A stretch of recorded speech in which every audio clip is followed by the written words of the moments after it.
Halo, selamat berjumpa kembali dengan Bambang Sumardi di YouTube channel Merawat Jiwa. Salam sehat jiwa, teman-teman sekalian. Hari ini, teman-teman, kita akan diskusi terkait dengan tata laksana pada pasien harga diri rendah.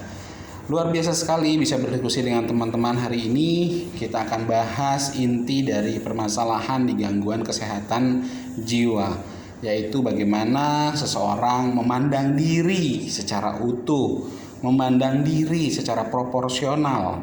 Baik, teman-temanku sekalian, kalau kita bicara harga diri rendah, itu adalah evaluasi diri atau perasaan negatif tentang diri sendiri dan kemampuan, ya, yang berlangsung selama 3 bulan. Ini kalau disampaikan sebagai harga diri rendah kronik. Lalu, evaluasi diri negatif dan berhubungan dengan perasaan lemah dan tidak berdaya, serta ada perasaan putus asa, ketakutan, rentan, dan rapuh. Ini adalah bagaimana harga diri itu terjadi. Lalu, kalau kita bicara penyebab, kenapa sih bisa muncul harga diri yang rendah? Yang pertama itu karena kurang kasih sayang.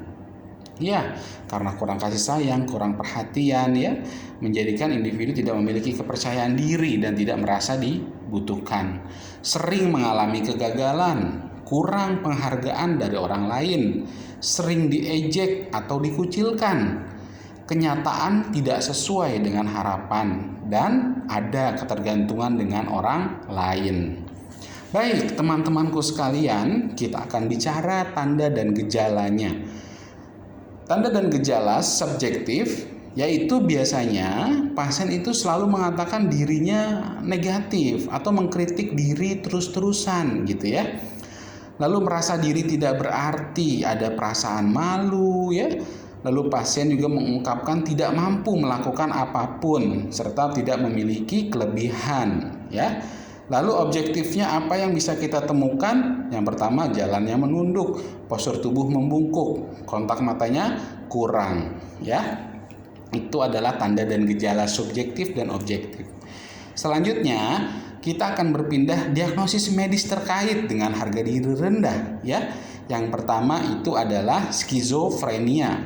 Lalu ada juga depresi berat, ada bipolar dan gangguan jiwa lainnya. Ini adalah diagnosis medis terkait yang bisa memunculkan harga diri rendah pada klien yang kita kelola. Baik teman-teman sekalian, lalu apa tujuan dari asuhan keperawatan? Ada 3. Yang pertama dari aspek kognitif, aspek psikomotor, dan aspek afektif. Kognitif adalah klien mengenal aspek positif yang dimilikinya, mampu menilai dan memilih aspek positif. Dari psikomotor, klien mampu melakukan aspek positif yang dipilih, ya. Lalu dari afektifnya, pasien merasakan manfaat latihan yang dilakukan serta menghargai kemampuan dirinya. Lalu tindakan yang bisa kita lakukan, tindakan pada pasien yang pertama kali yang akan kita lakukan adalah mengkaji tanda dan gejala penyebab HDR. Ya, lalu setelah kita kaji, maka kita sampaikan, oh, yang Bapak atau Ibu alami atau yang saudara alami adalah harga diri rendah atau perasaan minder yang jika tidak diatasi maka akan menyebabkan terganggunya aktivitas saudara gitu. Oke. Baik, tindakan selanjutnya adalah diskusikan aspek positif dan kemampuan yang pernah dimiliki. Lalu bantu pasien menilai aspek positif dan kemampuan yang masih dimiliki dan dapat dilakukan. Lalu bantu pasien memilih ya, setelah dipilih lalu dilatih aspek positif tersebut. Lalu jangan lupa teman-teman sekalian berikan pujian untuk setiap kegiatan yang dilakukan dengan baik karena hal ini akan memunculkan kepercayaan diri pasien.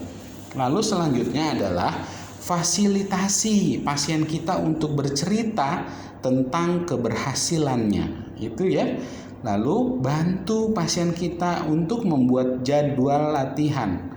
karena ini akan membudayakan kemampuan positif yang dimilikinya, sehingga diharapkan akan terus memunculkan perasaan positif dan perasaan berharga, ya. Lalu bantu klien menilai manfaat dari latihan yang dilakukan. Nah, teman-temanku sekalian, jangan lupa selain pada pasien, pada keluarga pun penting kita latih, ya. Yang pertama adalah kaji masalah klien yang dirasakan keluarga dalam merawat. Lalu menjelaskan proses terjadinya HDR atau harga diri rendah itu seperti apa, ya. Kasih tahu cara merawatnya. Lalu latih keluarga cara merawat. Libatkan seluruh anggota keluarga untuk menciptakan suasana yang nyaman. Lalu jangan lupa jelaskan tanda dan gejala HDR yang butuh penanganan lebih lanjut. Baik, teman-temanku sekalian, tindakan pada kelompok klien HDR bisa dilakukan dengan TAK stimulasi persepsi HDR. Ini ada 5 sesi yang bisa dilakukan. Di dalam kelompok ini nanti kita akan mengelompokkan khusus untuk pasien-pasien dengan harga diri rendah. Latihan-latihan yang bisa kita berikan adalah sebagai berikut, ya. Ada identifikasi, memilih, menilai, dan melatih kemampuan positif diri. Baik. Selanjutnya, evaluasi yang kita harapkan dari tindakan kita adalah pasti terjadi penurunan tanda dan gejala HDR. Lalu meningkatkan harga diri. Jadi pasien bisa meningkatkan harga diri dengan latihan kemampuan yang dia masih miliki. Lalu selanjutnya ada peningkatan kemampuan keluarga. Jadi keluarga mampu merawat, mampu mengambil keputusan saat merawat pasien dengan harga diri rendah.